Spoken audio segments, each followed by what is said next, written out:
कामेश्वरी यक्षिणी मन में सोचने लग जाती है। इसका मतलब ये हुआ कि रज्जन ने मुझे युग के बारे में जो भी बताया था वो सब सच है। युग एक भक्षानर का वंशज है। मुझे युग को मारना होगा वरना ये रज्जन को मार देगा। युग लगातार रज्जन के मुंह पर मुक्के ही मारे जा रहा था।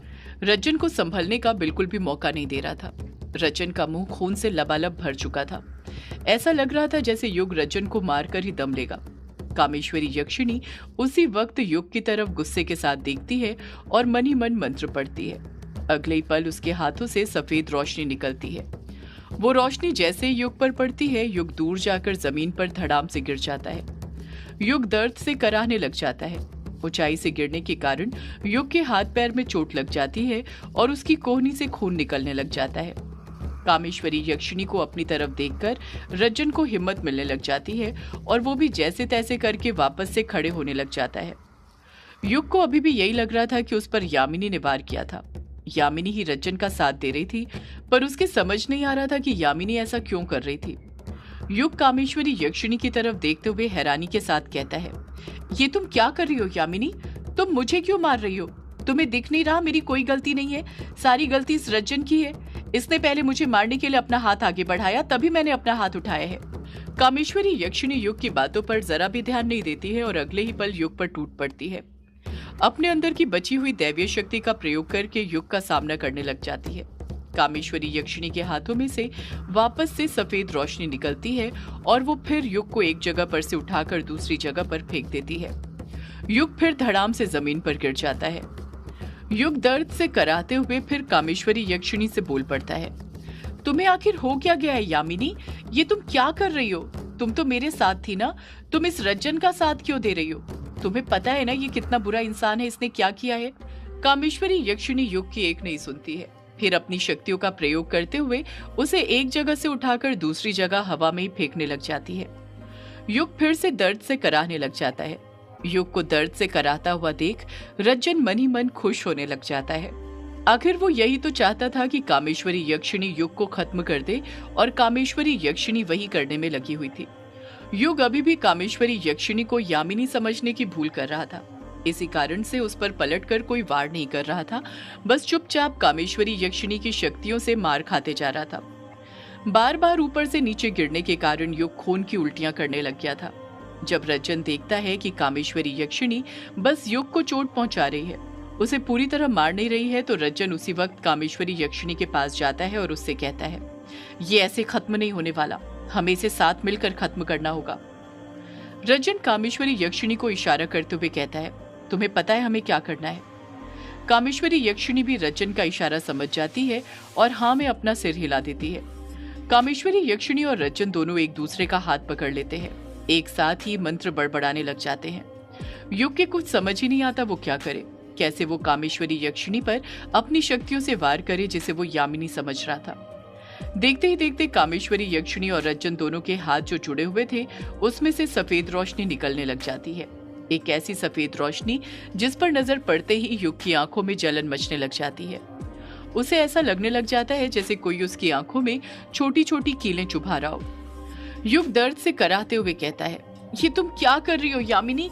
ऐसा मत करो, रुक जाओ यामिनी, रुक जाओ। वो सफेद रोशनी जो रज्जन और कामेश्वरी के हाथ में से निकल रही थी, वो दोनों उस रोशनी को युग की तरफ करने ही वाले थे कि तभी पीछे से एक लड़की की गुस्से से भरी आवाज सुनाई देती है, रुक जाओ। जैसे ही कामेश्वरी यक्षिणी के कानों तक ये आवाज पहुंचती है, कामेश्वरी यक्षिणी तुरंत रज्जन का हाथ छोड़ देती है।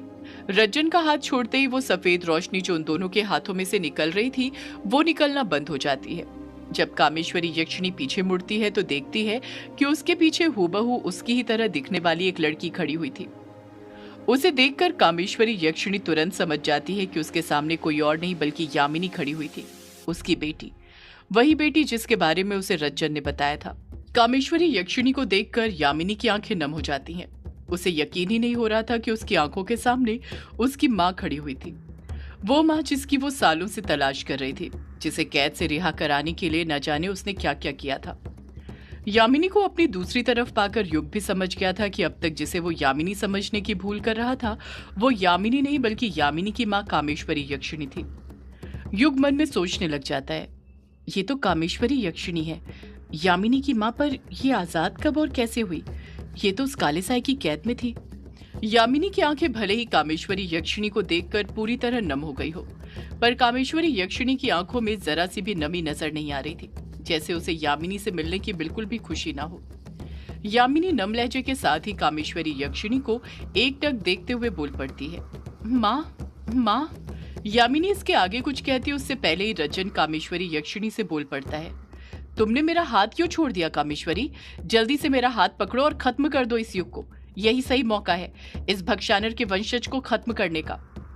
कामेश्वरी यक्षिणी कुछ कहती है उससे पहले ही यामिनी बोल पड़ती है, नहीं माँ, आप ऐसा मत करना। इस रज्जन की बातों में बिल्कुल भी मत आना। मुझे पता है इसने ही आपको युग बाबू के खिलाफ भड़काया होगा। युग बाबू बिल्कुल भी बुरे नहीं हैं माँ, वो बहुत अच्छे हैं। माँ, मैं उनसे प्यार करती हूँ। प्लीज माँ, युग बाबू को कुछ मत करना आप। रज्जन फिर बोल पड़ता है, कामेश्वरी तुम यामिनी की बात पर ध्यान मत दो। मैंने तुमसे बोला था ना, जिस तरह अनुराग ने तुम्हें अपने प्यार के जाल में फंसाया हुआ था, उसी तरह उसके बेटे युग ने भी तुम्हारी बेटी को अपने प्यार के जाल में फंसाया हुआ है। इसी वजह से यामिनी ये सब बोल रही है, पर तुम बस मेरी बात सुनो और किसी की नहीं। खत्म कर दो इस भक्षानर के वंशज को। यामिनी ना में अपना सिर हिलाते हुए कहती है, नहीं नहीं माँ, आप ऐसा कुछ मत करना। इस रज्जन की बात मत सुनिए, मेरी बात सुनिए अपनी बेटी की। कामेश्वरी यक्षिणी कुछ बोल ही नहीं पा रही थी, बस खामोशी के साथ खड़ी हुई थी। उसके खुद समझ नहीं आ रहा था कि वो किसकी बात माने, रज्जन की या फिर यामिनी की।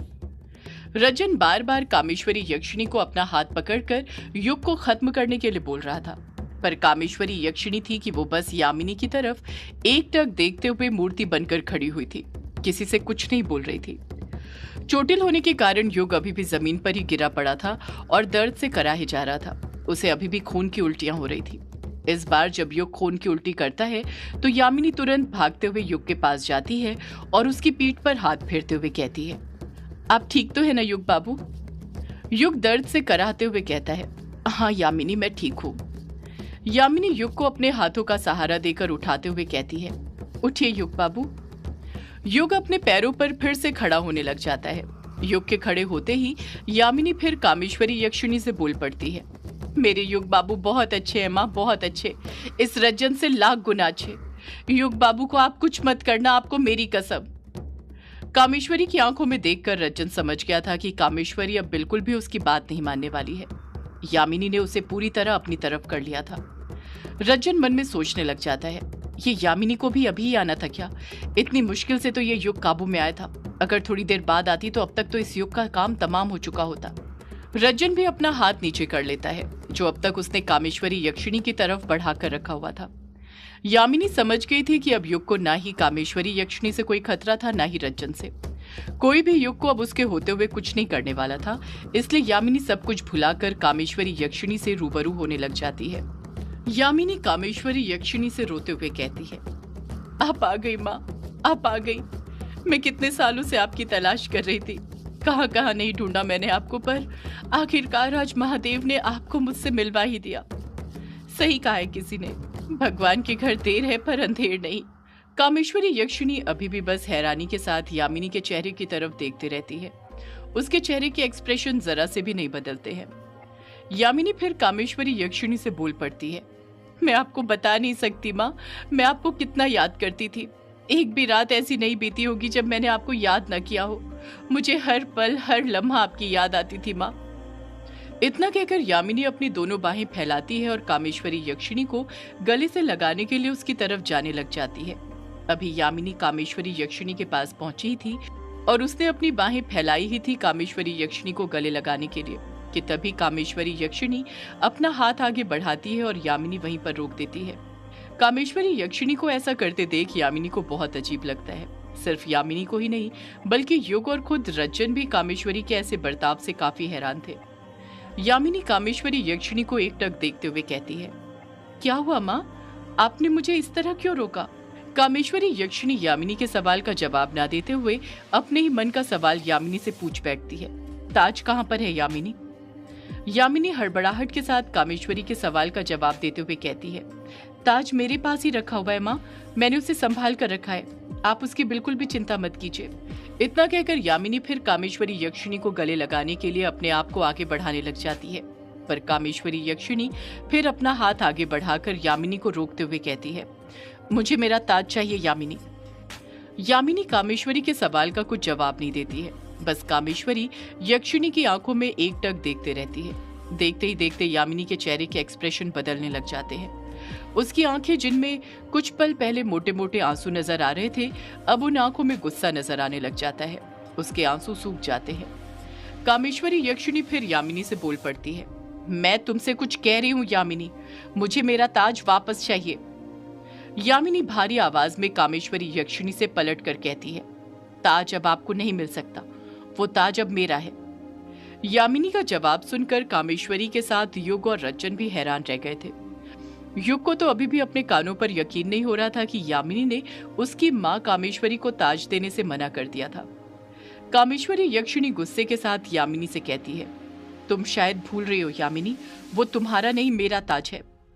यामिनी पलट कर कहती है, वो आपका ताज है नहीं था मां, आप तो उस ताज को बहुत पहले ही उस अघोरी के हाथों खो चुकी थी, पर अब वो ताज मेरे पास है तो अब वो ताज मेरा हुआ और उसकी शक्तियां भी अब मेरी हैं। कामेश्वरी गुस्से के साथ कहती है, मतलब तुम ये कहना चाहती हो कि तुम वो ताज मुझे नहीं दोगी। यामिनी चालाकी के साथ कहती है, लगता है सालों तक कैद रहने के कारण आपके सोचने समझने की शक्ति कम हो चुकी है। मेरे इतना कहने के बाद भी आपके समझ में नहीं आ रहा क्या कि मैं आपको वो ताज नहीं देना चाहती। कामेश्वरी यक्षिणी कुछ कहती है उससे पहले ही रज्जन बोल पड़ता है, ये तुम क्या बोल रही हो यामिनी बेटी, अपनी माँ को उसका ताज देने से मना कर रही हो। ऐसा मत करो यामिनी बेटी, ताज कामेश्वरी को दे दो, वो ताज कामेश्वरी का ही है। यामिनी रज्जन की तरफ देखते हुए गुस्से के साथ कहती है, तुम तो चुप ही बैठो, एक माँ और उसकी बेटी के बीच बोलने का हक तुम्हें जरा सा भी नहीं है। मुझे तुमसे कोई बात नहीं करनी है, समझे तुम। यामिनी का ये जवाब सुनकर रज्जन पलटकर कुछ बोल ही नहीं पाता है। उसकी हिम्मत ही नहीं होती कि वो यामिनी से कुछ बोले। युग खामोशी खड़ा रहता है। उसके भी ये बात समझ नहीं आ रही थी कि आखिर यामिनी को हो क्या गया था, क्यों वो कामेश्वरी को ताज देने से मना कर रही थी। कामेश्वरी यक्षिणी गुस्से से अपनी मुट्ठी भींचते हुए कहती है, मैं आखिरी बार बोल रही हूँ यामिनी, मुझे मेरा ताज वापस दे दो। यामिनी भी उतने ही गुस्से के साथ पलट कर कहती है, मैंने कहा ना मैं ताज वापस नहीं दूंगी, और ये गुस्सा आप किसी और के सामने दिखाना, मेरे सामने बिल्कुल नहीं। मैं आपसे बिल्कुल नहीं डरती, समझिए आप। जिस तरह मैंने इस रज्जन को यहाँ पर आने के लिए मना किया था, उसी तरह आप भी यहाँ से चले जाइए, वरना मैं आपको भी भूल जाऊंगी कि आप मेरी हैं कौन। रज्जन हिम्मत करते हुए फिर यामिनी से बोल पड़ता है, ये तुम अपनी माँ से कैसे बात कर रही हो यामिनी बेटी, आखिर तुम्हें हुआ क्या है। मुझे पता है इस युग की वजह से ही तुम अपनी माँ से ऐसे बात कर रही हो ना। अब तो होश में आओ यामिनी, तुम्हारे सामने तुम्हारी माँ खड़ी है, फिर भी तुम कुछ देख नहीं रही हो, उसे ताज देने से मना कर रही हो। यामिनी अपनी बात पर अडिग रहते हुए कहती है, तुमने सुना नहीं मैंने क्या कहा, चले जाओ यहाँ से और अपने साथ माँ को भी लेकर जाओ। अब मैं किसी से भी नहीं मिलना चाहती, ना आपसे ना माँ से। इतना कहकर यामिनी वहां से जाने लग जाती है। ग्रेवयार्ड कोठी की तरफ अपने कदम बढ़ाने लग जाती है। अभी यामिनी ने 2-3 कदम अपने आगे ही बढ़ाए थे कि तभी कामेश्वरी यक्षिणी अपने कदम आगे बढ़ाते हुए यामिनी को रोकने के लिए गुस्से के साथ बोल पड़ती है, रुको यामिनी। सदियों से है पुरानी ये है यक्षिणी की कहानी। यक्षिणी एक आग है, यक्षिणी तेरा ख्वाब है।